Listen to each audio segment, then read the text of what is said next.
Welcome to More in the Word, a podcast of Moore Theological College in Sydney, Australia, that seeks to glorify God through biblically sound, thought-provoking and challenging talks and interviews.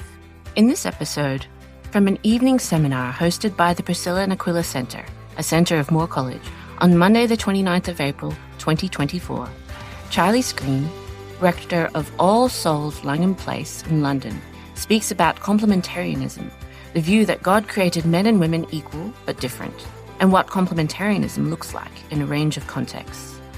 Charlie begins with Ephesians 5 verses 22 to 33 and moves outward to examine where the idea is found in the rest of the Bible.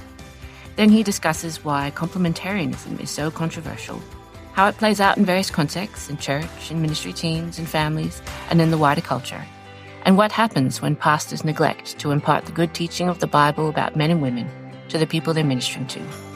We hope you find the episode helpful.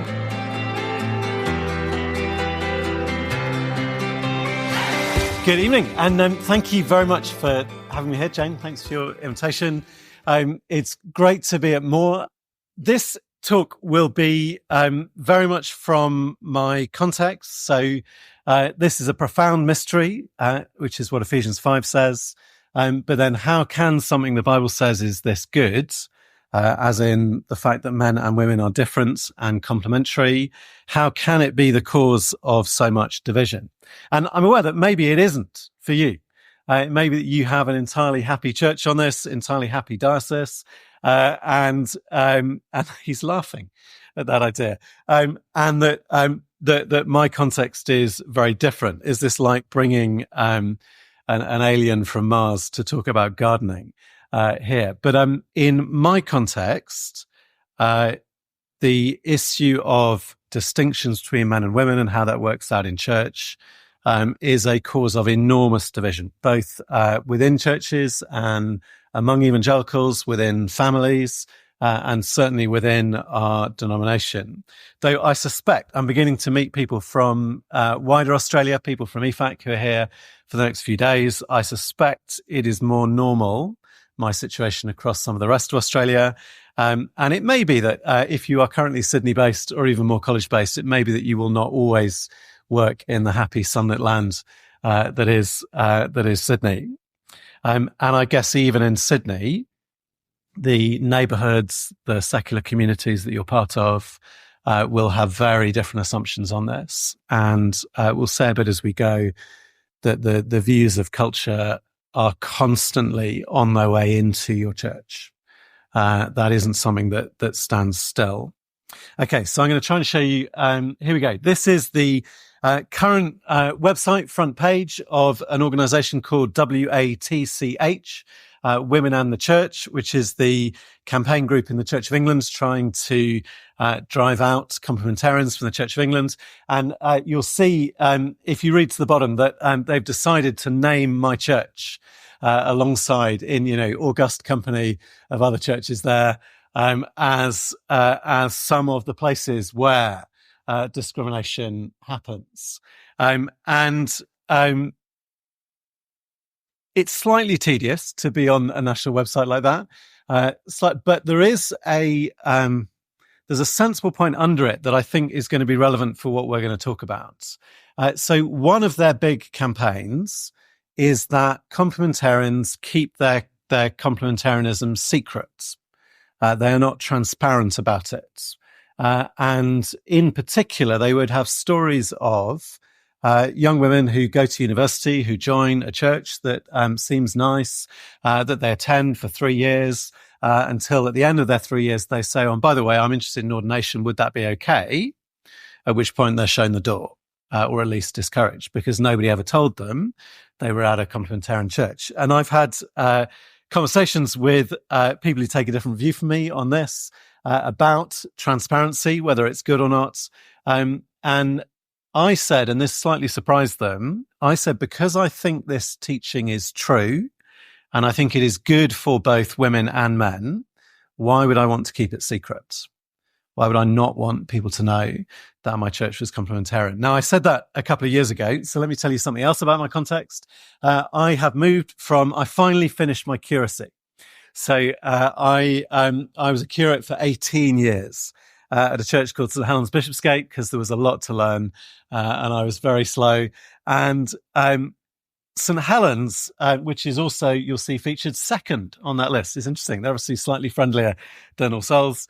St Helens would be a church, and there's people in this room who know this firsthand, but that would be sort of consistently complementarian, as in, I'd say everyone on the staff would hold to that view. It would be worked through consistently, and you might disagree with some of the decisions, but attempted to be worked through consistently throughout, where complementarianism would be taught regularly. So I was the student worker for quite a long time, and we would have addressed this explicitly about every other year, so that each generation of students would have the chance to get their heads around these issues. But then 3 years ago, I moved to All Souls Langham Place to be rector, much to their surprise and mine, I think. And again, there's people in the room who can verify or otherwise what I'm saying. And All Souls is quite interesting, is on that list, because All Souls would, well, as a definition, All Souls would say that we are messily complementarian, which is one of a whole series of beautiful phrases at All Souls that no one will tell me what they mean. So I do you know what it means? I'm not sure what it means, but part of what it means is we are complementarian probably, but we'd much rather not talk about it. And that within our staff team, we would have a range of views on this issue, and we would seek to live together as a group that disagree on this issue. And that would be, whereas I think normally churches have a single view within which they try and be nice to people who disagree.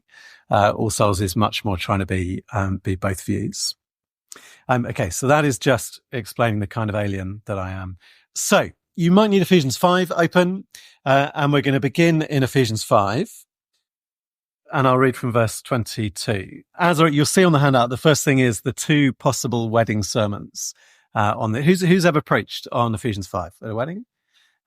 Okay, so as I read, if you haven't preached on this, think what you would do with this in a wedding. Wives, this is verse 22, wives, submit to your own husbands as to the Lord.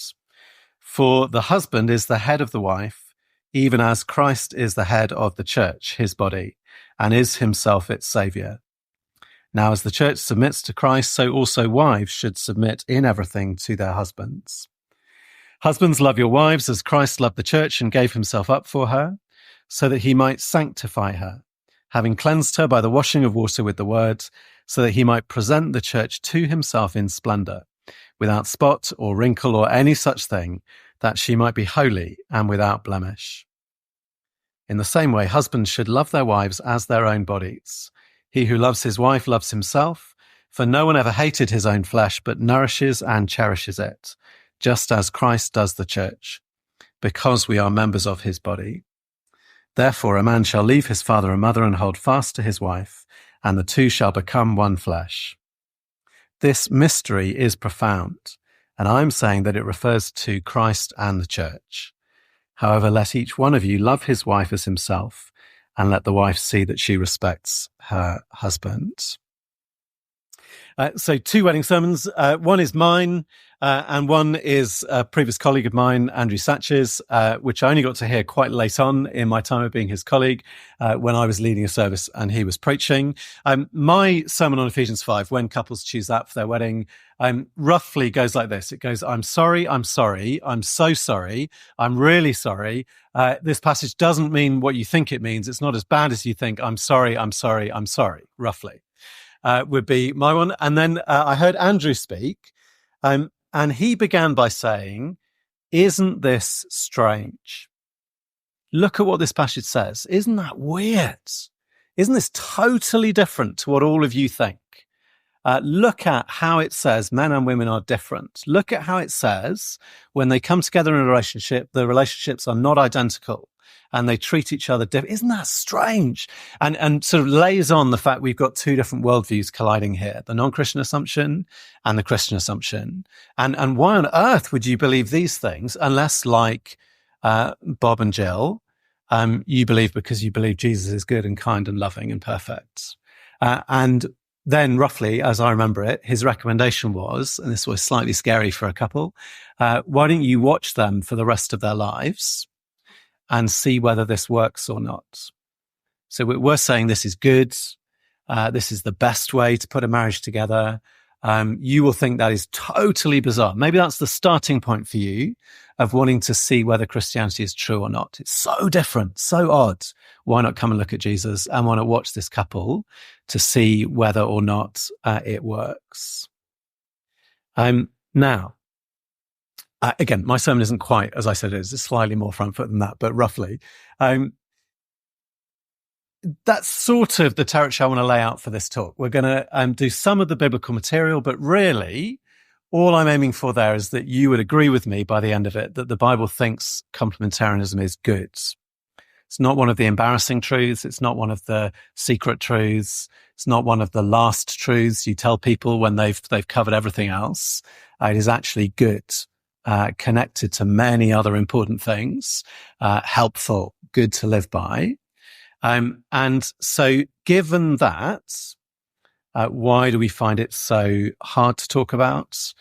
Why do we find so much pain in the room when we talk about it and so much pain in the room when we're trying to apply it? And then the sort of second half of the talk, I will just throw out a load of largely experiences from my alien planet in England, and you must take whichever bits seem relevant and helpful.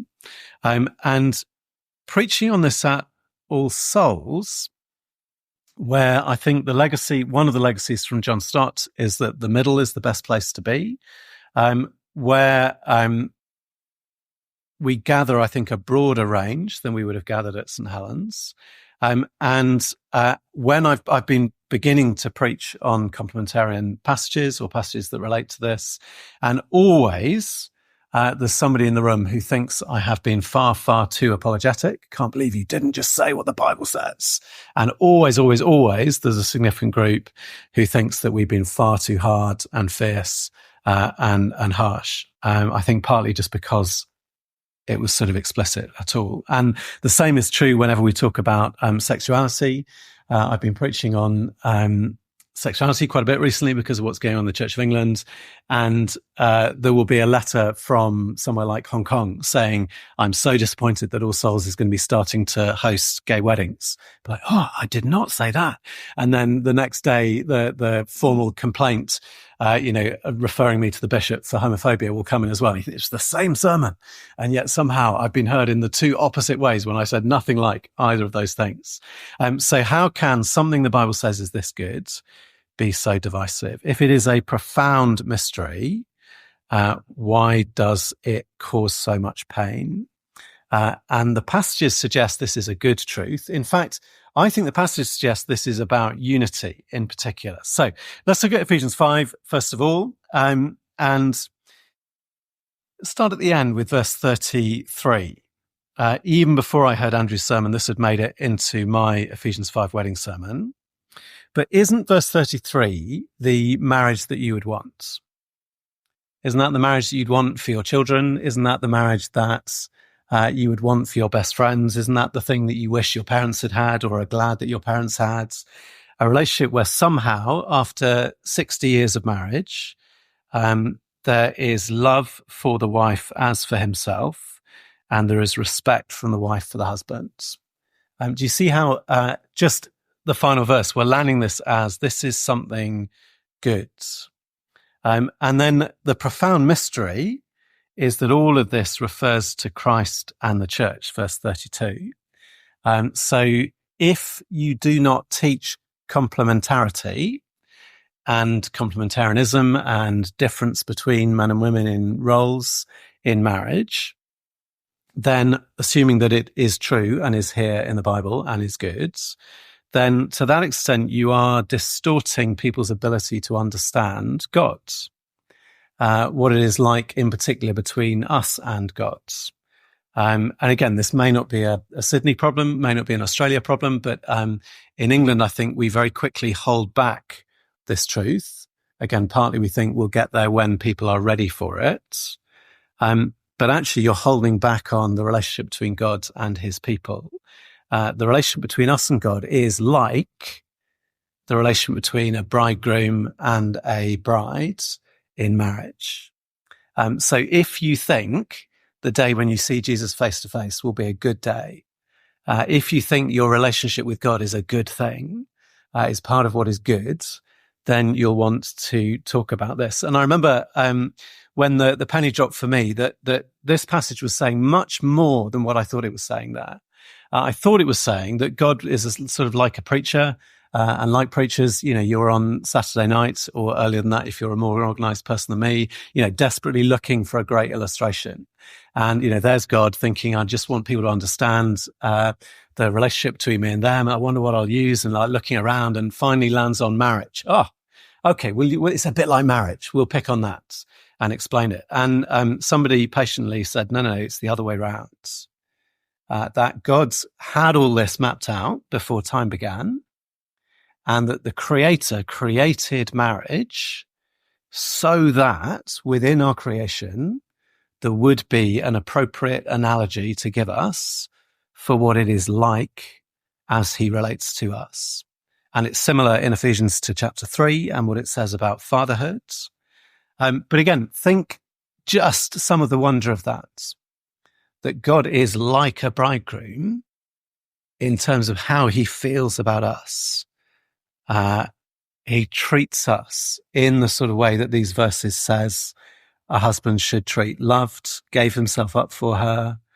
No one ever hated his own flesh. That loves and nourishes and cherishes. And just like the creation analogy of the father, our fathers can be problematic. Mine died when I was very young, so simply there's just a lot of absence there. But yet the image remains enormously profound and accessible. Again, imagine we didn't have marriage. Imagine we all sort of reproduced vegetatively, and you had instead to have, I don't know, God is a bit like your line manager, or whatever you think the next best relationship you have compared to marriage. And it just would not be, there's a line manager laughing over there. There you go. It would not be the same. Then, in terms of the complementarity in this passage, again, because I'm preaching on this at a church where there are a wide range of views held, I've been reading lots of the sort of material that's going the other way from me and trying to work out what are the really big decisions you have to make. So I think for Ephesians 5 and for a number of the other passages, is this material, is it asymmetric? In other words, is it saying different things to men? Is it accidental that it goes men do this, women do that? And is it reversible? Could you just as easily swap them round? And you have obviously a symmetrical verse in verse 21, submitting to one another out of reverence for Christ. And it is certainly true within Ephesians that the things that husbands are commanded to do and wives are commanded to do here are possible of being commanded for other people. So the fact that all men are included in verse 21 means there's nothing inherently unmanly about submitting. The fact that 5 verse 2 commands everybody to love means there's nothing sort of unfemale about doing the things that are commanded in verse 25. But are these just sort of random examples? Could you just swap in and make the same points Paul is trying to make by saying we really need our children's leaders to submit to the children's worker in our church, or we really wish that our musicians would love the church rather than just play the violin or whatever? Could you just do this with any example? And I, with these passages, cannot see that you can. I just cannot see that they're not deliberately one way round and only that way round and done deliberately. So the other pairs here, so you have the children and the parents, in the ESV, the bond servants and the masters.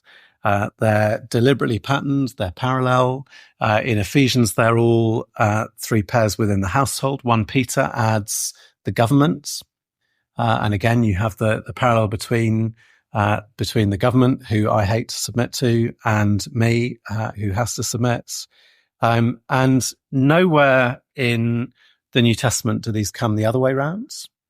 Always this way. And the links to Christ and the church, this is a profound mystery which refers to Christ and the church. Again, as I read it, secures it as it must be this way around. Christ loves us. It's that he loves me, not that I love him. I do love him, but he loved me while I was still a sinner and while I was not loving him. And that is profoundly important. He sacrifices for me, not me for him. Now, I need to be careful saying that. My wife gives up huge amounts. There is massive sacrifice, I hope, between both parties in a relationship. She's allowed me to be here rather than at home with our teenagers. But the passage is calling me to give up everything for her. And again, I think that is a good thing for the verses to say. I'm imperfect. I'm sinful in how I do that. But these verses are good. And similarly, the other way around, the church submits to Christ, not him to us. And again, this in our Church of England disputes on other issues becomes profound. Do you actually believe in a Jesus who can tell you what to do? Where you, not that is everything that submission means, but that actually I am submitted to Jesus Christ. And I'll say later on, I think this becomes divisive partly because all of us find submission difficult.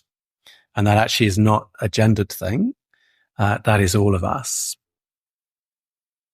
In the Church of England, we're having a big dispute about marriage, and our bishops are being very creative with the word marriage and what is a marriage and what isn't a marriage, and saying that the doctrine is unchanged, even though it clearly has been changed.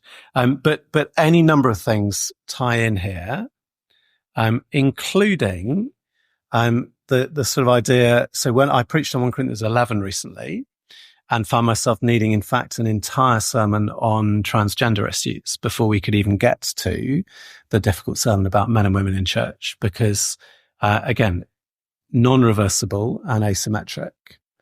You cannot just take the genders out of this, the sexes out of this, and not destroy what this is saying. Interchangeable humanity would undo this. So when I preached on Ephesians 5 at All Souls, I had a go at defining what I think submission means. And I did quite a lot of what it doesn't mean, but here's my definition if you'd like it. Within the mutual partnership that is a marriage, submission is a voluntary principled decision of a wife to defer to the leadership of her husband within the limits set by Jesus' rule for the greater flourishing of the entire household. I'll say that again, and again, there'll be better definitions, I'm sure, in this room. But within the mutual partnership that is a marriage, submission is a voluntary, principled decision of a wife to defer to the leadership of her husband within the limits set by Jesus' rule for the greater flourishing of the entire household. And I want to say that is good. And ought to be obviously good sounding to us, except that we live in cultures that do not like the idea of leadership and do not like the idea of authority. But let me give an illustration. Illustrations are not perfect, but when I have the time, my sport is to go out for fun on the River Thames at night in tiny little kayaks. And I've been doing that for about 25 years. And the club, when I joined it, was, I think I can say this now, was lethally dangerous. In that the river gets up to kind of 6 or 7 knots through the bridges. There are hazards. We would head out in very unsuitable boats at night in the dark with no lights. And we would just sort of peg it down the middle as fast as we could. And it was a lot of fun. But now when my club goes out on the Thames, we have to designate a leader. And sometimes I'm the leader, sometimes I'm not. We take it in turns. And within the club, we have a range of very experienced and capable men and women. But we recognize that on the Thames at night, the decisions are too important to just leave to chance. And when we're out on the water, I submit to the leader, whether or not they know more than me or less than me, whether or not I agree with their decisions, whether I think they're going to, we're going to keep us out too long, we're going to be tired, we're not going to get to our drink in the bar, because I submit to the leader. And when I'm the leader, I will try and include everybody in the decisions. We talk before we launch, we talk as we go, we discuss what's around the corner. The leader, if they're any good, does not get what they want. That is not what leadership is. They don't get to go to the place they think is fun. Instead, the leader does what is best for the group. But it is extremely important to have somebody calling out the decisions and chairing those discussions and occasionally making the calls. When somebody is in danger, the leader shifts mode and shouts commands, and we all obey. There was one night where we had just made it through a bridge. The current was so fast, we only just got through. One guy lost all his sort of energy at that point and flipped and went back through the other side of the bridge towards a wire at head height and disappeared downriver. At which point you cannot just sort of have a discussion. At which point the leader tells you what's going to happen, what you're going to do, and how you're going to make the person safe. And the more training I did, the more shocked I was at how much leadership we were expected to show. So again, there's someone else in the room connected to that canoe club whose niece has also done this training, but that actually you get severely told off on that training if you are unwilling to deliver leadership and decision making. So the death of Jesus in this passage is here to say the kind of leader that is good, the model, the motivation, the amount to which you would lead in a way that is for the good of the other person.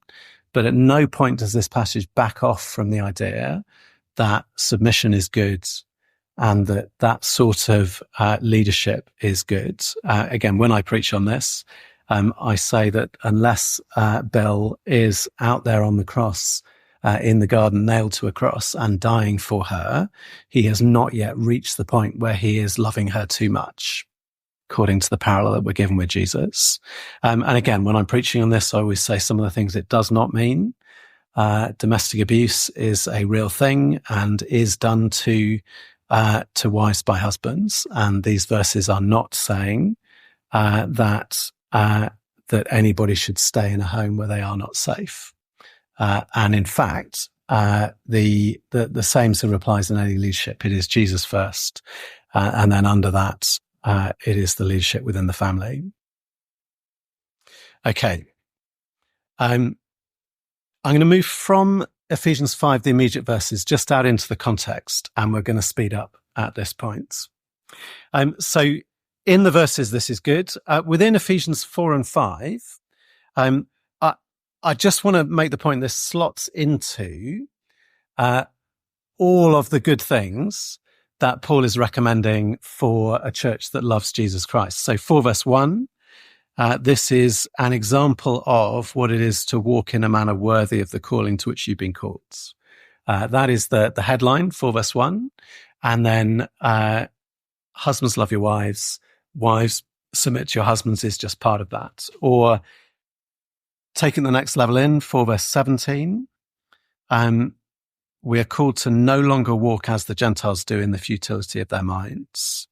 And then only across the page, he's giving this as a specific example of what it is to have the thinking of Christ worked out in your life. Or even 5 verse 1, the closest sort of heading marker, this is what it is to be imitators of God and to walk in love as Christ loved us and gave himself up for us. Very specifically, the same language as is then used for the husbands. That this is all part of the beautiful life that Paul is recommending. So again, if we do not teach this, if we withhold this from our congregations, we're actually making it harder for them to walk in a manner worthy of the Lord. Harder for them to escape from a futile Gentile way of living, and harder for them to imitate God's. But even further out, in the context of the whole letter, I sometimes like to say that what is Ephesians about? It's about 3:10 until 1:10. So what is the point of church? What is the point of trying to live a Christian life? 3 verse 10. All of this is so that through the church, the manifold wisdom of God might now be made known to the rulers and authorities in the heavenly places. The astonishing idea that when God wants to show Satan and all the angels that he knows what he's doing and that he is wise, he does not show them some incredible galaxy that he created. He's not show them some astonishing thing from physics that only he understands. Instead, he says, come and have a look at the church. Like we'd all gathered in some enormous stadium for the big reveal. And then disappointingly, it's just, Bill and Jill and their 50 years of marriage kind of in the middle of the stadium. And all the angels are there to look. Because the church is then what he describes in chapters 4, 5, and 6. And that this is what God is showing them all the way through until 1:10, which is the plan for the fullness of time to unite all things in him, things in heaven and things on earth. So again, if God is prepared to show the things in chapters 4, 5, and 6 to the angels, then again, why would we not talk about this? Demonstrate it, be willing to let people into what it's like for us and share it to others. Okay, I'm going to bounce across a few other passages, again, just trying to prove the thing that you believed already before you arrived, which is that the Bible thinks that this is good. So in 1 Peter 3, you have in the first 7 verses, the parallel section on wives and husbands there.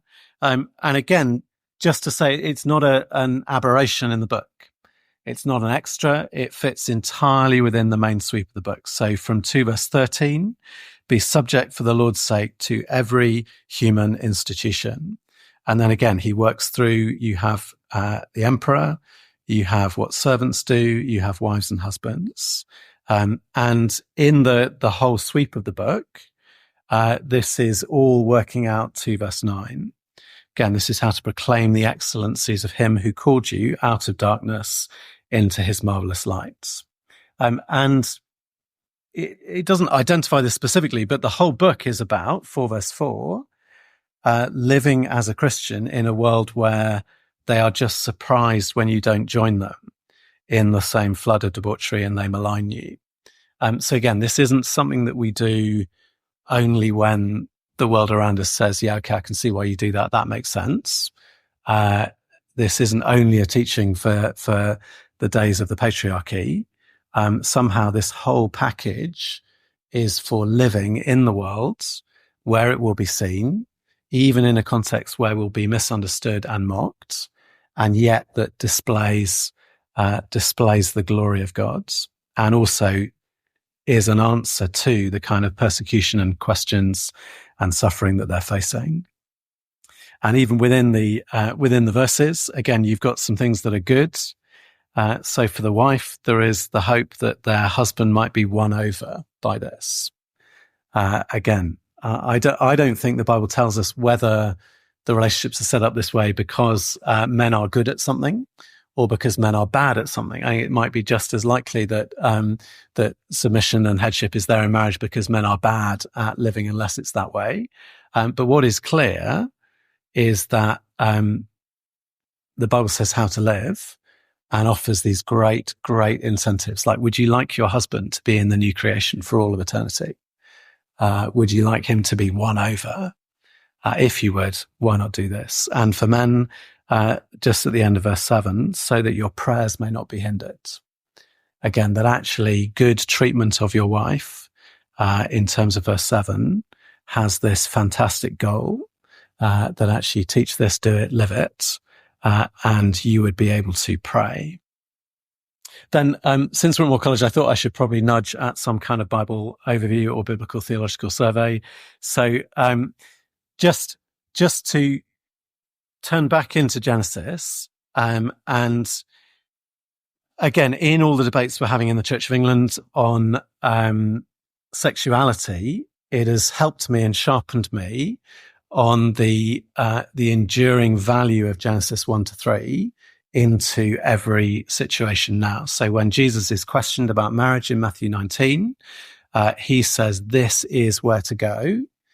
When he's asked a very difficult question about his culture's assumptions about divorce, he disagrees and he reestablishes the norms from Genesis 1, 2, and 3.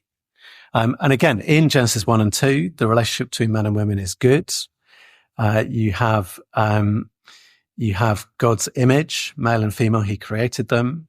You have a world where the world is not very good, 1 verse 31, until he has made men and women. You have chapter 2 and the thing that is not good. Again, we were preaching on this recently. It is not good for man to be alone. I don't think that is about loneliness at all. I think Adam had access to the Trinitarian God for conversation and friendship. So I think probably he was not as lonely as you might think. But it is not good for the things that humanity is for. Fill the world, subdue it, care for it. And men are entirely incapable of filling the world on their own. You have the song in Genesis 2, or the whatever it is, verse 23, that Adam says. Again, the total delight. This at last is bone of my bones and flesh of my flesh. She shall be called woman because she was taken out of man. And I was preaching 1 Corinthians 11 recently, which again goes back to the order in creation. Man created first and then woman second. And looking at Genesis 2 for that, it struck me again that they are entirely joyful about that. This is the happiest song in the Bible, potentially, when he sees the woman who's been brought into this garden with him. Again, this is not meant to be a negative, hard, difficult thing. This is a good and a positive thing. And then you have Genesis 3, and in particular, the verse addressed to the woman in verse 16. But also the sort of blaming section. What's the wedding joke? That the man blamed the woman blamed the snake, and the snake didn't have a leg to stand on. But the destroyed relationship, and in particular the curse, your desire shall be for your husband, and he shall rule over you. That in there captures the distorted, cursed, broken, of everything that was in there and was good in Genesis 2. So I would say, as I read this, that complementarianism is there before the fall, is part of the good. Again, that is a fundamental question to get your head around. If it actually only appears after Genesis 3, and also, so beginnings and ends are really important. If this is only there in the world of sin, that's one thing.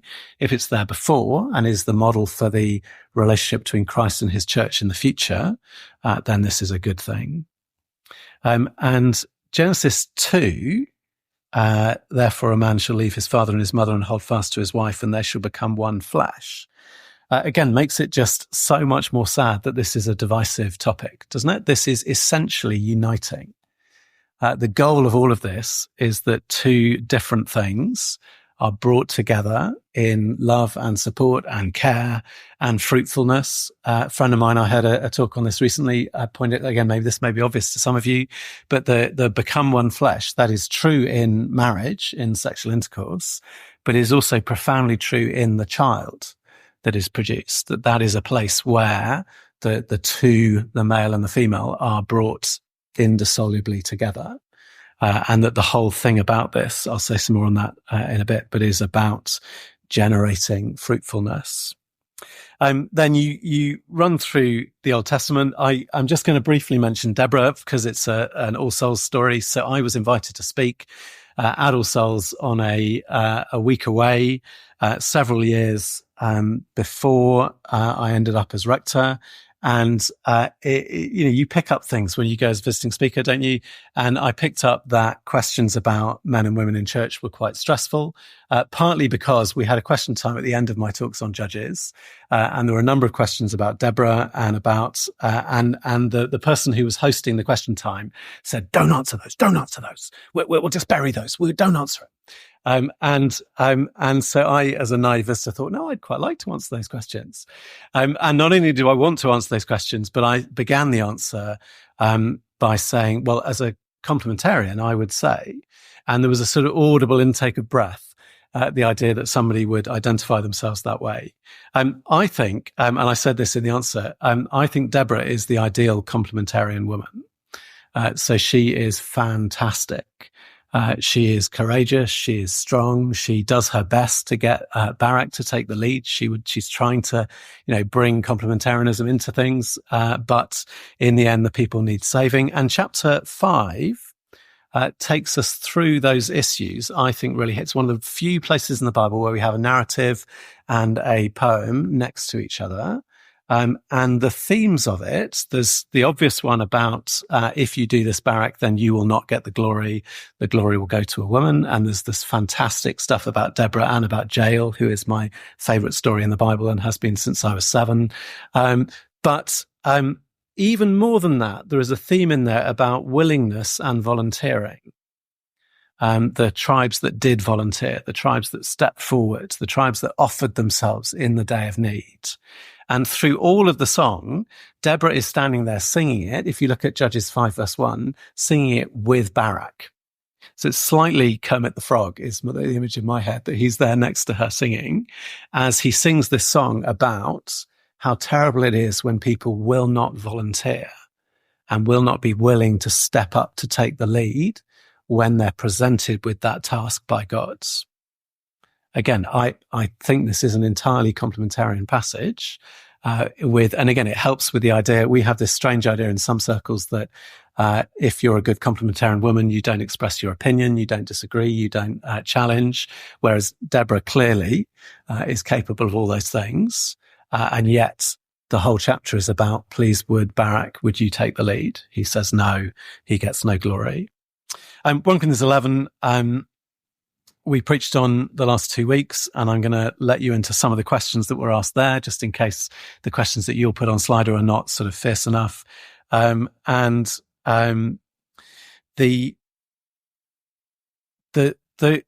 struck me that this is a gloriously positive passage.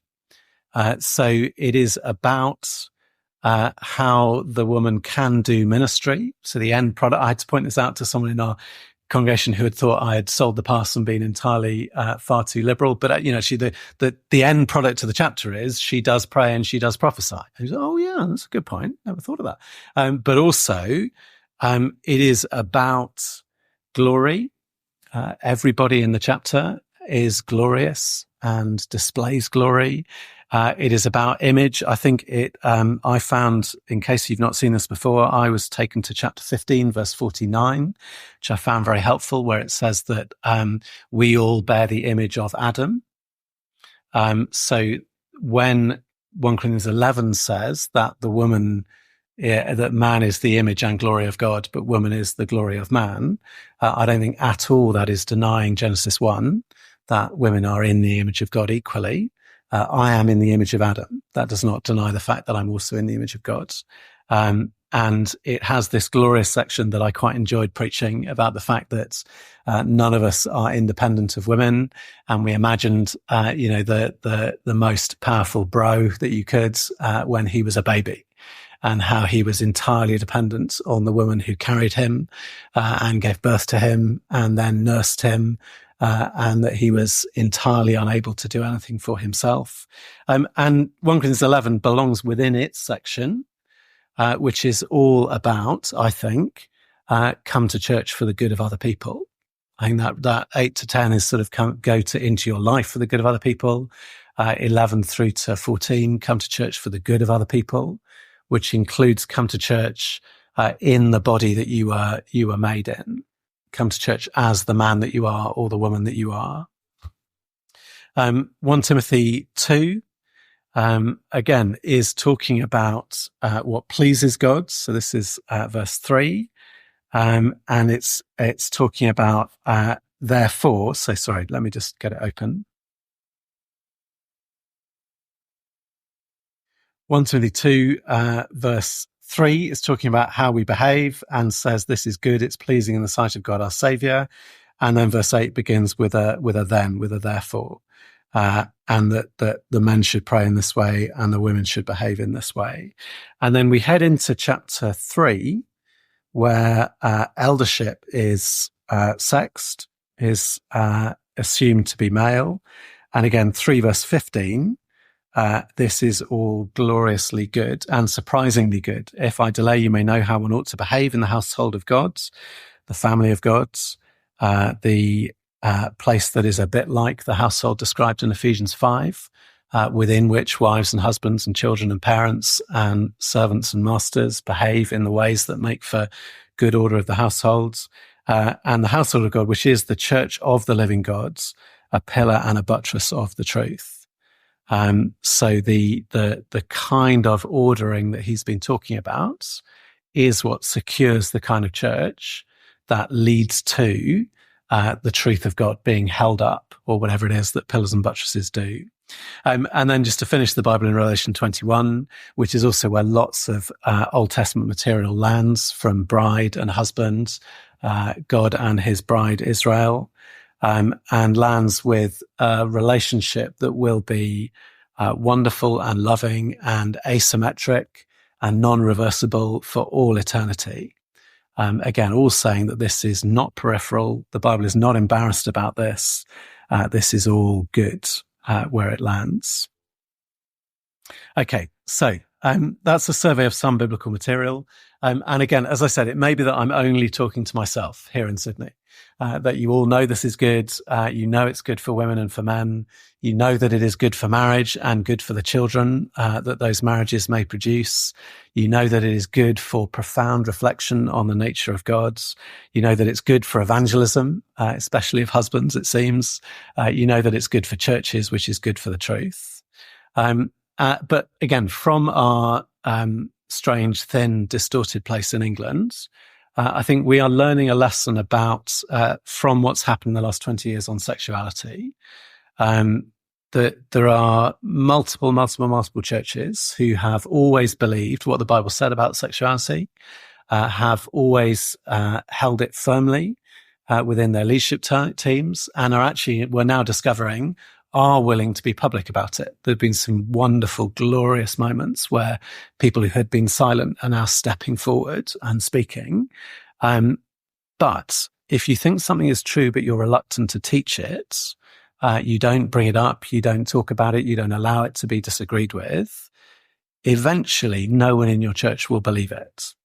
Because the culture is communicating to your church all of the time. There's the statistic, isn't there, for parents about the percentage time you have with your children compared to the percentage time the culture has with your children. I can't remember, it's like 99% or something. But the same for churches, pastors, that people are reading, thinking, talking, engaging constantly. And that's not a problem because God's word is powerful and it takes thoughts captive. But if you then make the decision not to teach, not to present the bits of the Bible that are about this, you avoid the discomfort, you avoid the hostile questions and the difficult conversations. But again, the same has been true of sexuality. I've had people walk out of talks that I've given who have then walked back in as Christians a couple of weeks later, but without the sort of, oh, I can't believe you've just said that moment. They would never have been confronted with what the gospel really was. Again, I'm not saying this issue is a gospel issue in the same way, but if we won't teach it, eventually our churches will, by default, believe what the culture believes. Okay, I'm going to suggest that we pause and have a stretch before I go to point 2. Is that a good idea, Jane? You can be using Slido right away. Shall I try and put that back and give you a couple of minutes to stretch? And what we've got in the second part is some suggestions from me of why this is so divisive. I'm expecting you to find some of them less relevant to your situation. You may find some of them unconvincing entirely. One or two of them I think I could show you biblically. Some of them are simply from my experience, which I offer to you to see what you think. So, why is this divisive? Well, again, I've said it's about unity, but it is also about division. So we are talking about the fact that men and women are dimorphic. There is within our species this difference between men and women. They are not the same. And when we came to preach 1 Corinthians 11, we're working through 1 Corinthians. I delayed for 2 years from the end of chapter 10 before we actually got to chapter 11. So please don't read anything into the last half hour and imagine courage or any of that.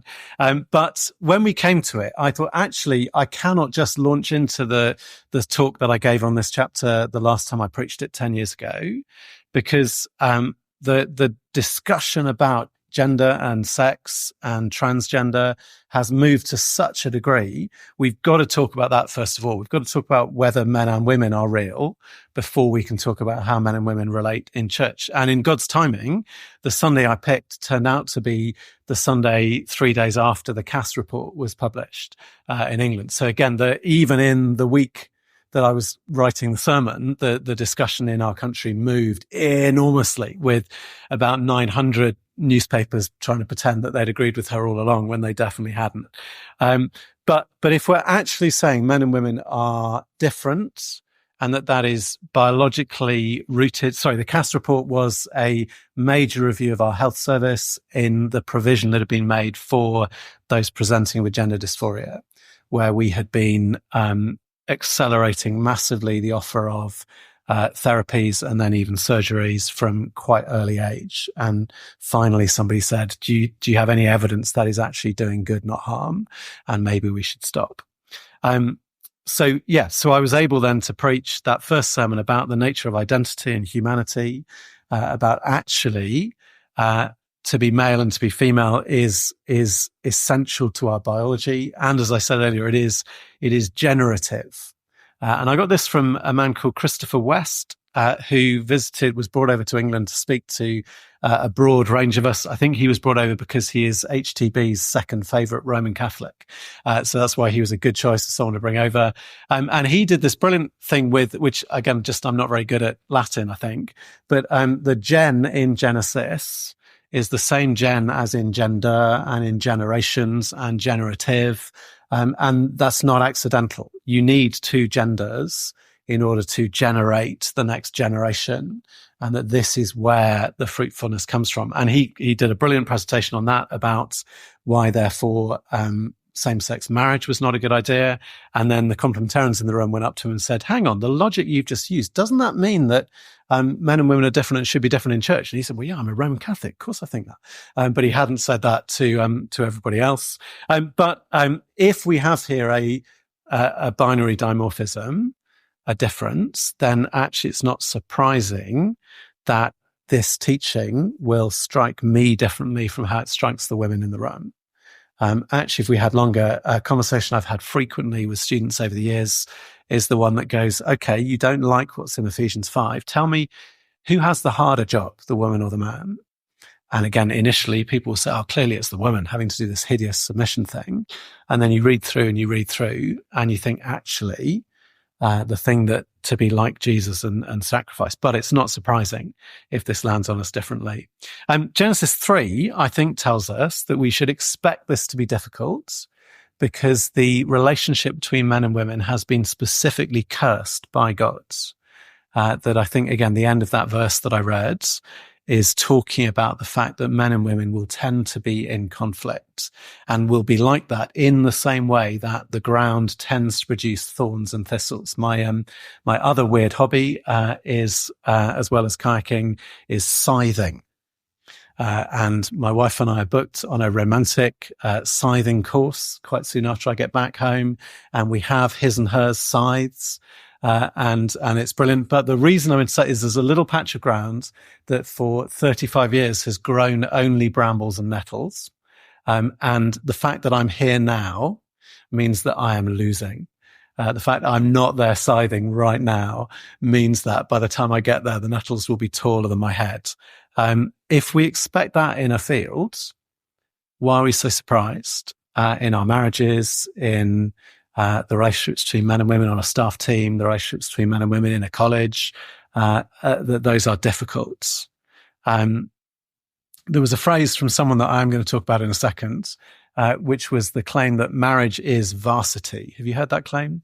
That the sort of the idea was that you're a kind of normal Christian until you get married, And then when you get married, there's sort of the challenge of trying to be married and live with your own sin in a marriage is the thing that really makes you a good Christian. And I think that's wrong.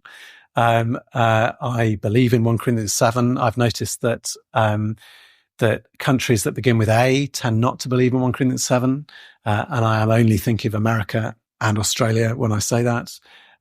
When we did a question time at our church on 1 Corinthians 11, I gave away in the question time the survey we'd done of our church. Our church is over 50% single, which is partly a feature of being the centre of London. Lots of younger people. We're also the kind of church that you might go to if you'd had an unhappy divorce and you wanted somewhere to go where everyone didn't know you. So I threw out this statistic, and someone put in the Q&A on Slido, 50% singles? That's a disaster. I think they were probably American or Australian. But it's certainly singleness, I believe, is good. But it is certainly true that when you marry two sinners into one body, the curse of Genesis 3 is experienced very profoundly and very clearly, the thorns and the thistles. So it's not surprising we found this divisive. Something on being a narrow or a broad complementarian. I only put there just to prove I'd read Jane's book about this. But so a narrow complementarian is someone who believes that these truths apply into the spheres where the Bible talks about them, into the home and into the church, because it is a bit like a home. But that it does not apply into how men and women conduct themselves in wider society. And whereas a broad complementarian is someone who thinks that it does and has strong applications elsewhere. And the only thing I thought I'd mention here is that it struck me going to All Souls that All Souls is sort of messily complementarian, as I'd said.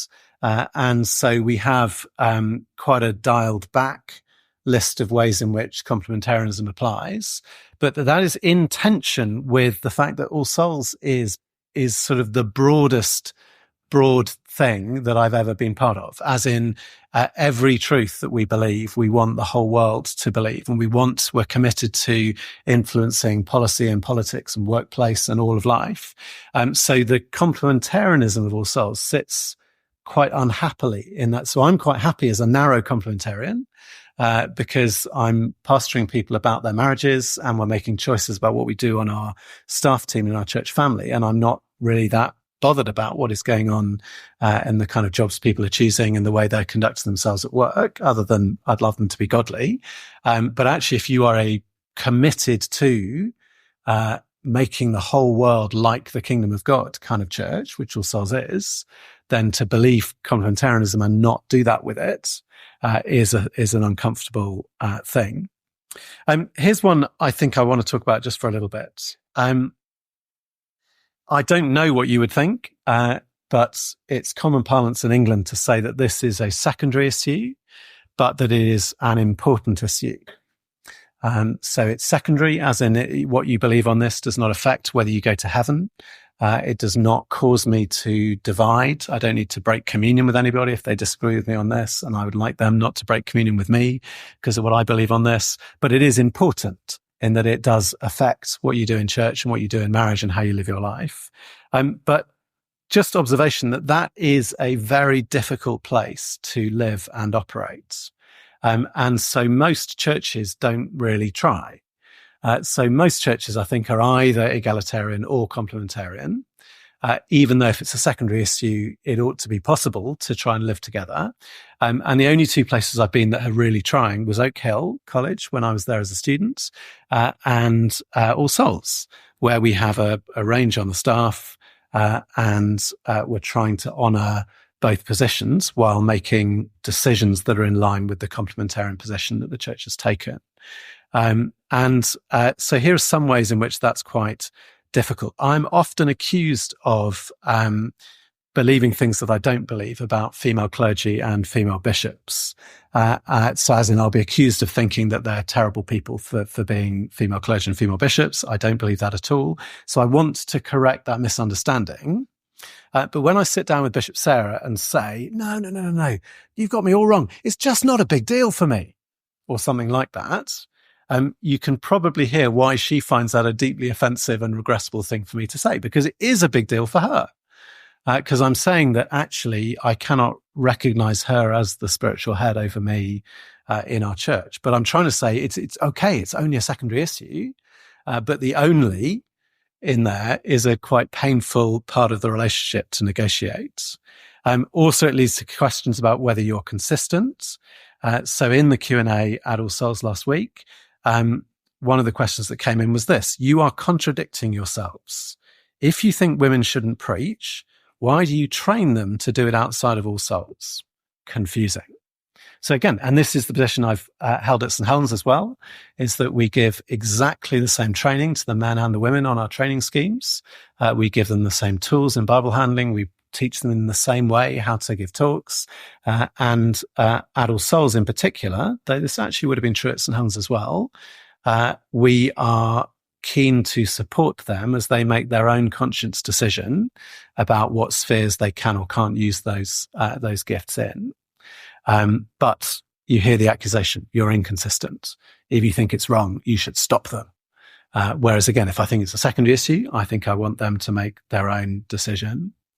I've had a whole series of awkward conversations on this. There was one in particular where a local vicar put me on the spot and said, do you think I'm a false teacher? And happily, I thought for a second before answering, and I realized that she meant because I am an ordained woman. And the trouble was, the truthful answer was, I do think you're a false teacher, but not because you're an ordained woman, which is quite a difficult line to deliver in a sort of happy, friendly chat where I wanted something by the end of the conversation. So here's what I tried to say, but again, you might want to ask about this. I said, well, I don't know, but maybe it will help if I say Liz Goddard.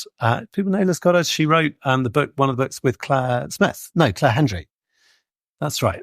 Which is a helpful conversation between two women who take opposite views on this. So Liz Goddard, for example, I think is a good evangelical Christian and a good Bible teacher.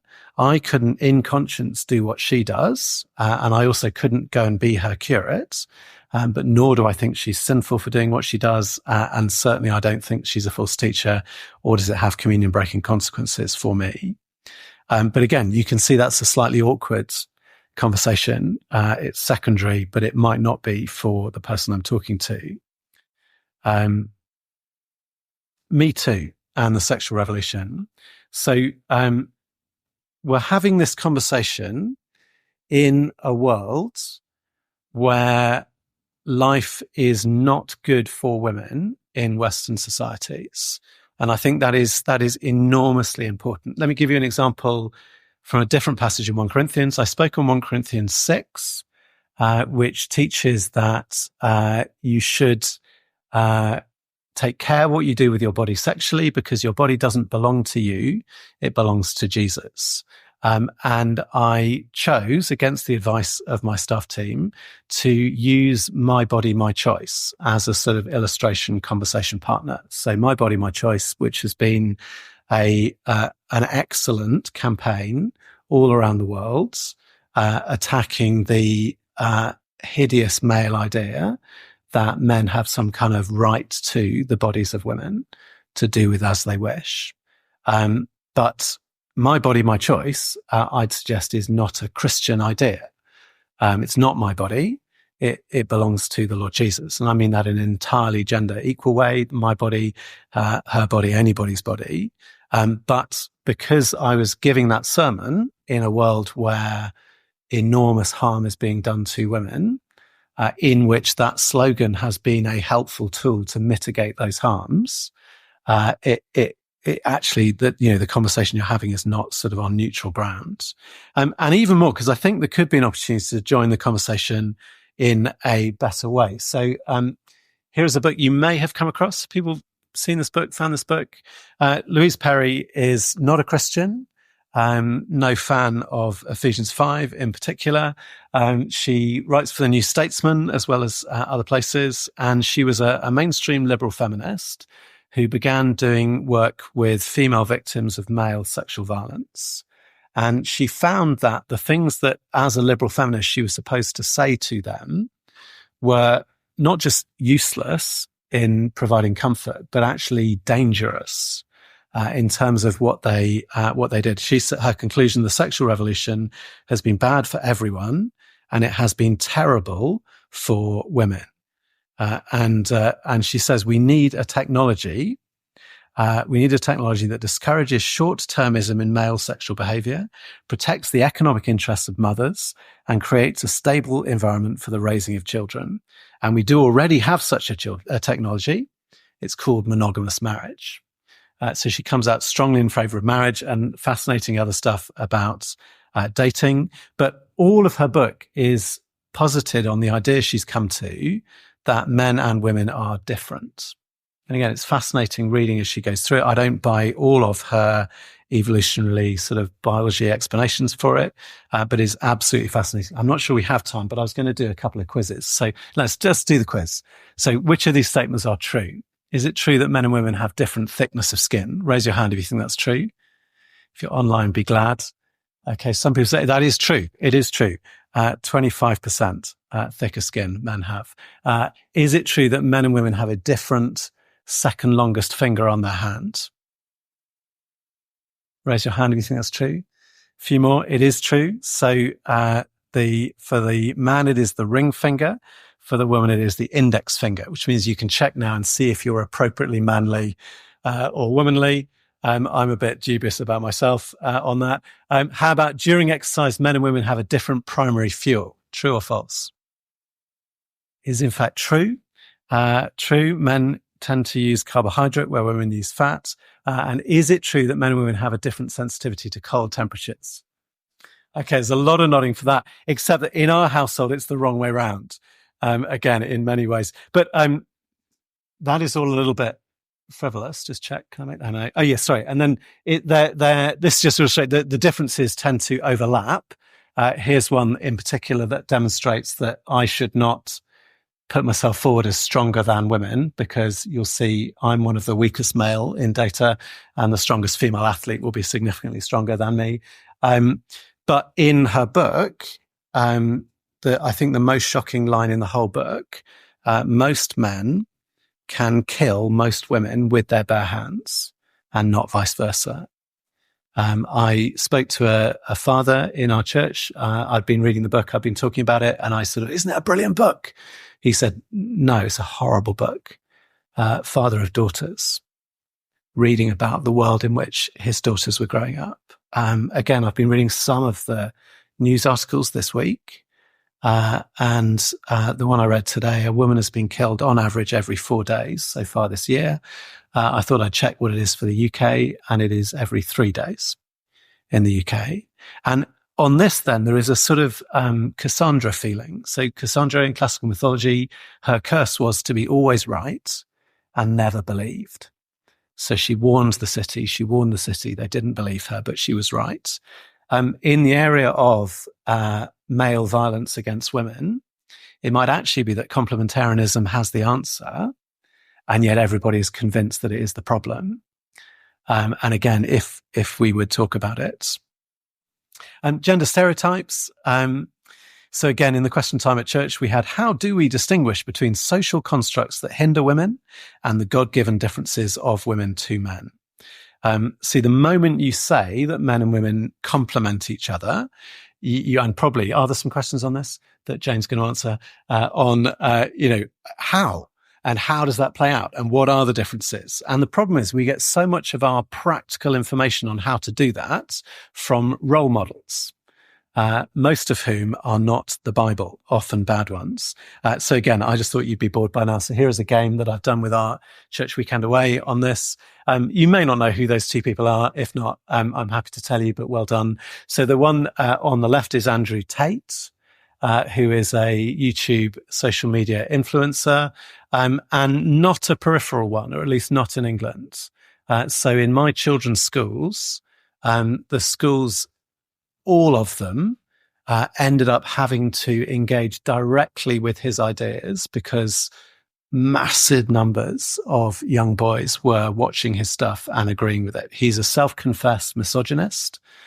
His material is about how to disadvantage women for your own gain. He is currently on trial for sex trafficking and rape. So that is Andrew Tate. And then next to him is Mark Driscoll, who was huge in the UK anyway, about 10 years ago. Loads of people were listening to his sort of shock preacher, and in particular, how to be a real man. So the game I played with my church weekend was Tate or Driscoll. Okay, so can you tell the difference? So who do you think said this? Was that there's a large contingent of men out there who don't want to wear makeup, don't want to be girls, who don't want to be told they're toxic because they want to go to the gym? Do you think that is Tate or Driscoll? There you go. That is Tate, actually. There you go. The point is, it's hard to tell. That's the only point. I'm very confrontational, not some pansy-ass therapist. Who's that? Could be either. That is Driscoll. When men try to act in a masculine way, it's toxic masculinity. They demonize us. They shame us. That's Tate. That is Tate. Okay, how about this one? The problem with the church today, it's just a bunch of nice, soft, tender, chickified church boys. 60% of Christians are chicks, and the 40% that are dudes are still chicks. Who's that? That is Driscoll. That's more obviously Driscoll. We're not going to call toxic masculinity if someone breaks into a house and you want to defend you. So again, you can hear the defense of this. I'm allowed to be a toxic kind of man because one day you might need me to defend you. That's Tate. If you're over 15 and like cartoons, you are a loser. I like cartoons. Anime, Dragon Ball Z, which is huge in our house. No excuse. Plus any woman loses respect for you. Grow up. That is Tate. But it's the Driscoll one, the sort of chickified one, which is where maybe I'm about to lose the audience here, but I think I am significantly chickified. In that, I grew up in a single parent home. As I said, my dad died when I was young. I grew up with the assumptions that my home was normal. We all do. I got married to Claire, who comes from a highly gendered home, non-Christian home, but highly, highly gendered home. There were men things to do and women things to do. And all of our marriage, we've had this negotiation where she will just wait for me to do the man things and I'll be totally oblivious that I'm supposed to do them. And my father-in-law has two sons-in-law. One of them is me, chickified me. I'm a vicar. And the other one owns his own garage and repairs cars for a living. So it's just a nightmare whenever we get together. And I feel that maybe Australia is more gender stereotypes even than England is. And it just works out everywhere. It works out in dating. I have regular conversations now with dating couples where the man is insisting they apply Ephesians 5 within the dating relationship before they're married, even applying it to his right to demand sin from her. Because she should submit. I think more normally, though, there is a huge pressure on men and women to live out the stereotypes, which is quite hard because they're massively contradictory and difficult. Do you have the thing where men are always quieter in prayer groups than women? And that it's the sort of, men don't want to talk over women because that's toxic, but actually also we're a bit shy and we don't want to get it wrong, but also we're waiting for the woman to pray first, but she's waiting for us to pray first because the Bible says, and you just have this swirling kind of nightmare thing. Claire's school was preparing every woman in the school to be prime minister. It was when Margaret Thatcher was prime minister, but you've also got to be beautiful and you've never got to be angry and your resting face must be peaceful and you've got to have children and you've got to do, and it's just, but none of these stereotypes. Jesus, as far as I'm aware, did not play sport, not even once. Somebody's looking, not just don't think he did. And so for that to be essential to what it is to be a man, King David wrote poetry and other various chickified things. Treat me the same. Treat me the same is the next one. Here I'm thinking particularly within church staff teams. And the question of how men and women relate on a church staff team, but I guess it might apply in other areas as well. My wife has run a couple of support groups in her time. This is not noble charity work that she does. She tries to help people work with me. These are support groups entirely focused on people who have to work with me. One was for those who do admin for me. She did 9 months of doing some admin for a kids camp with me and realized everyone who ever works with me like that needs help. But then there is another support group, and by support group, I just mean she occasionally chats to them. She says to them, be careful because Charlie doesn't treat women differently from men. Now, what do you think? Is it a good thing or a bad thing that I don't treat women differently? Again, I'm not saying that is actually true, but that is my wife's view from having picked up talking to other people. One of my job references actually for All Souls from a senior businesswoman in the city wrote that in church environment, she felt she was treated with more respect, given more power than she is in her city job.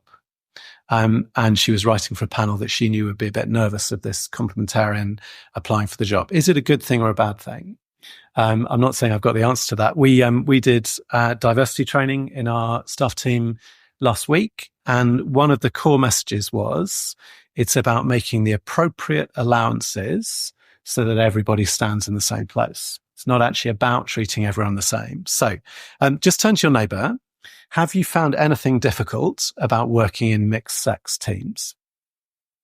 Does that make sense, the question? You may want to say no. If you found anything difficult about working in mixed sex teams in the workplace. Okay, let me interrupt again there. Let me give you a few things that I've either found difficult or found helpful. I think relating to the spouse is interesting and is actually gendered, or at least is gendered at this point in history. So the female member of staff who is placed in a situation of conflict with a man in the course of her ministry and the effect that has on her husband at home, and his sense that he wants to leap in and either tell me to sort it out or to sort it out himself. And the question of whether I am willing to have that conversation with him or not, or whether I tell him to back off and that I will talk to my employee about this because she works for me and you don't. Again, all of those, I think we've been quite used to the fact that it's hard for a wife to see her husband, the vicar, criticised and all of that. But actually, the more that churches employ more and more women in senior ministry roles, the more that we'll get that dynamic the other way around. And I think it's gendered and needs thought. There is the Billy Graham rule. Do you know what I mean by that? In over here, so Billy Graham would never be in a car or in a room on his own with a woman. Yet, some of those rooms are about the opportunity to develop in your career and the opportunity to be listened to and the opportunity. So it's how you work out. So again, I'm sure you'll have your ways here. We have, huge windows in all our offices so that people can come for supervision and line management. We would recommend not doing that in a home. My home is so not like a home that I do actually do it in my home on the floor of my home that is not at all my home. But and I think there is something as well about being crystal clear in a complementarian church about the nature of the opportunities that will and won't be available to women. So will they have the same opportunities of access to the senior pastor? Will they have the same training opportunities? Will they have the same development opportunities? And again, I think if you have a theological reason why some areas are not available, then you ought not to be ashamed of that or to hide it, particularly when people are making decisions about where they will work. I think there's something about the more discouraging nature of some of the roles that we typically ask women to fulfill. So the first time I was given any team leadership was a long time ago, and I line managed the very few people on my team in the kind of way I like to be line managed, which was basically not at all, and sort of left the person alone to get on with it. And it took me a while to work out that that was a very different experience for the female members of the team than it was for the male ones, because the men were giving lots of talks and were getting the kind of brutal affirmation that you get from talks, the people saying thank you or I hated it, but they were being noticed. Whereas the kind of role we were asking the women to do was lots and lots of discipleship and one-to-one work and pastoral work, where actually nobody was seeing them doing it. And if we didn't do line management and I didn't say, how's it going? And, oh, that sounds brilliant, well done, they were not getting that from anywhere else. Some of the women I've worked with have pointed out to me that their ministry is a lot more repetitive than my ministry. So because I'm a sort of frontline preacher, I'm working through new material and new books, whereas particularly when I was a student worker, my female colleagues would be, it's Colossians again, because it's September. And then it'll be, whatever. And actually finding ways of encouraging women to be theologically stretching themselves, working on new material, I found we had to pay attention to that. Maybe you don't have this problem over here. Certainly Moore College has been a real inspiration to us for proper theological training for women alongside men. Though then someone told me the Australian government pays for it all. So, you're just doing it for free. So I'm now less impressed. So I think we have a problem with training, because in our denomination, training for vicars is free, roughly.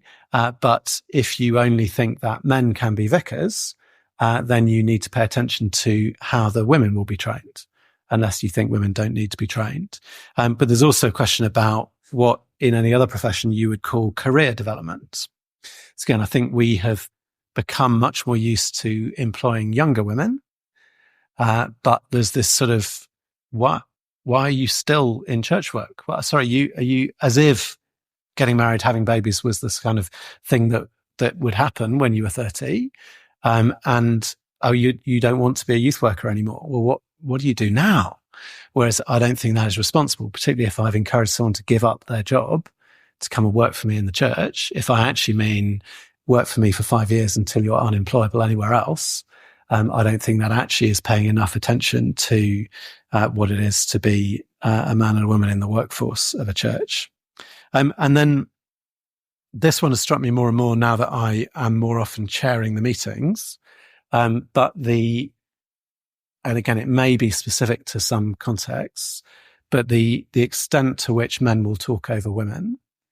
And the most egregious example, I'm not going to say where it was or how, but we were talking about the fact that women's voices are often silenced.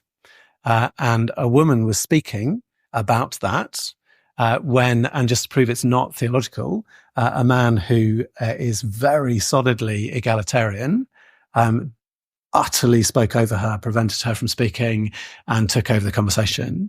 And again, that there are things you can do. So I've been taught that the first voice that speaks is very important. So if you're chairing, who you call on, the statistic that if the first voice you call is female, then you're much more likely to get an even balance between men and women in what follows in the discussion. If the first voice you call on is male, then you're much more likely to have a strong imbalance. And then we have noticed that we have lots of part-time staff on our church, but they are disproportionately female. Women are much more likely to job share. Women are much more likely, obviously, to go on maternity leave. And all of those things are known points of difficulty in a workforce. To be part-time, to be job sharing, to go off and leave and try and come back to your job. And yet, if we don't pay deliberate attention to how that would work, there's going to be trouble. And then also coming out of 1 Corinthians 11, so the Louise Perry book is You Don't Need to Have Sex Like a Man, which I think that's very helpful. Do we also agree you don't have to do ministry like a man? You don't have to lead like a man. You don't have to preach like a man. And then what does that mean? Okay, well, we're nearly heading towards question time. I'm going to rattle through the others. You don't look like a minority is just a chance to tell you about my current most senior role in the Church of England. So I'm hoping you'll be impressed by this, which is that I am a member of the House of Bishops Standing Commission on the House of Bishops Declaration on the Ministry of Bishops and Priests and the 5 Guiding Principles. Which is to say, we have this settlement on how complementarians and traditional Catholics will be allowed to exist and flourish within the Church of England, and it is really, really difficult. The first 3 meetings that I attended were in fact entirely about whether I would be allowed to be there next time, because. Which was a weird experience. I was appointed because we didn't have a bishop at the time. There was no complementarian bishop. I was appointed to represent the fictional future bishop that there would be.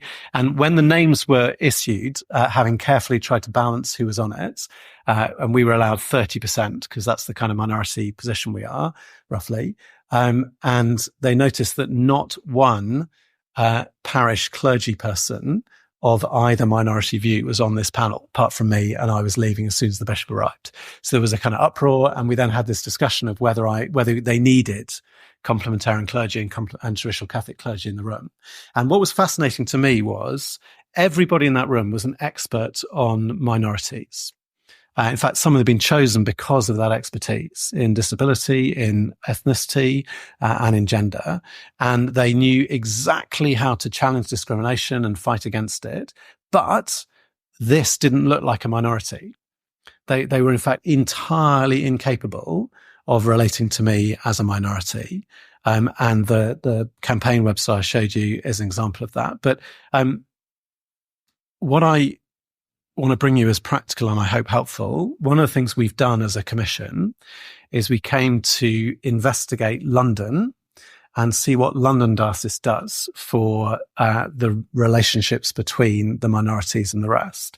And the thing London has that no other diocese has is a plan, in that just it's written down what I can expect as a complementarian, how I can expect to be treated, whether or not my ordination candidates will be seen by a complementarian bishop or not.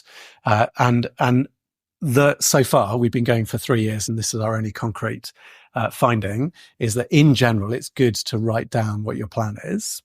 And again, in our churches, what would it look like if you codified how men and women could expect to be treated on your staff team, in your ministry team, in terms of pay, in terms of access to training, in terms of access to sabbaticals? Maybe you do this already, but would that be helpful? Okay, I'm going to just rattle through the rest and we'll go for questions. So in our context, this has become a proxy for other battles. So we're really arguing about sexuality, or we're arguing about whether or not it is good for minority groups to have their own bishops, because that might be relevant for sexuality. So complementarianism gets dragged in there. Always, we are discussing this on a cultural slope, which is going in one direction. So I was involved in the interview panel that appointed Bishop Sarah.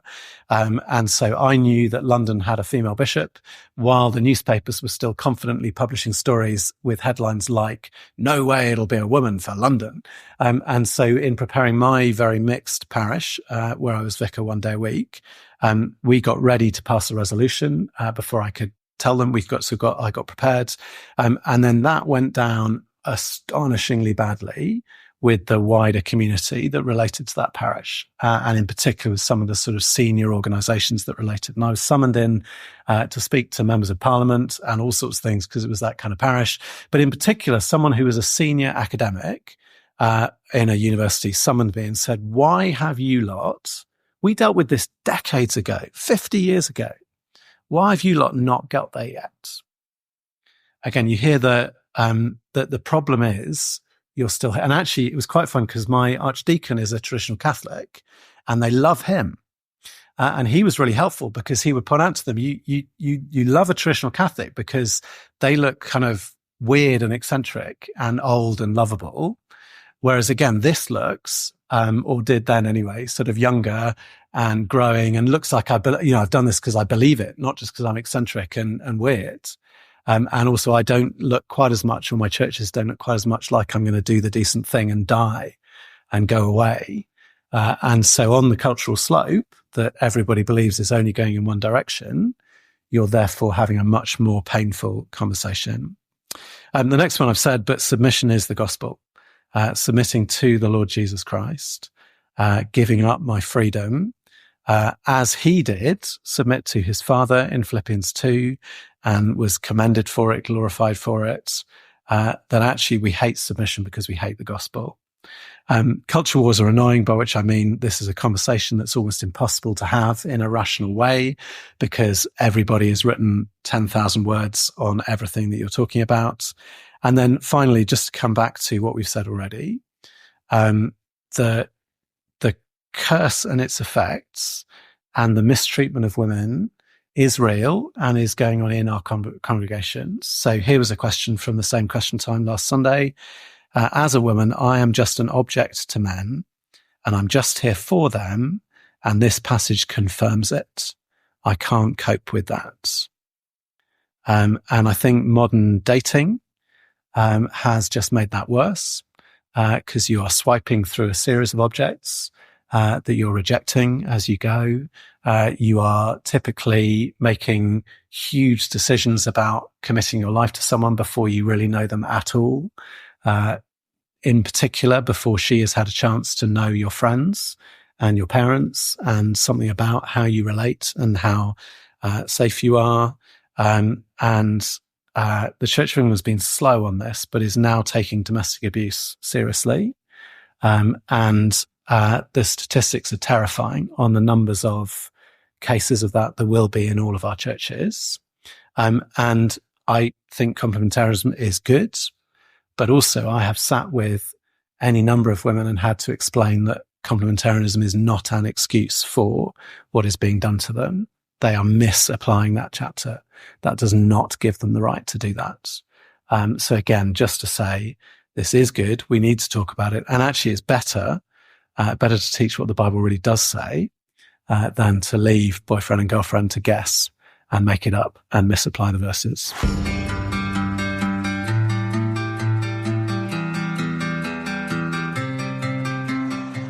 Thank you for listening to More in the Word, a podcast of More Theological College. Our vision as a college is to see God glorified by men and women living for and proclaiming Jesus Christ, growing healthy churches, and reaching the lost. We invite you to attend any of our upcoming events, including this one from the Priscilla and Aquila Centre. The Priscilla and Aquila Centre is a centre of More Theological College that aims to encourage the ministries of women in partnership with men. Every year, the centre holds a conference to encourage women in ministry and to assist ministry teams to think more creatively about how men and women can work better together in ministry. In 2025, the centre's annual conference will be held on Monday, the 3rd of February. Paul Grimmond, Dean of Students at More Theological College, will be speaking on the topic of Is Godliness Complementarian? And Titus 2. And author Claire Smith will be speaking about her new book, Appearing of God Our Saviour, A Theology of 1 and 2 Timothy and Titus, which will be published by Crossway in February 2025.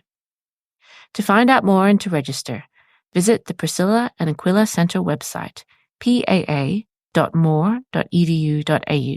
That's paa.more.edu.au.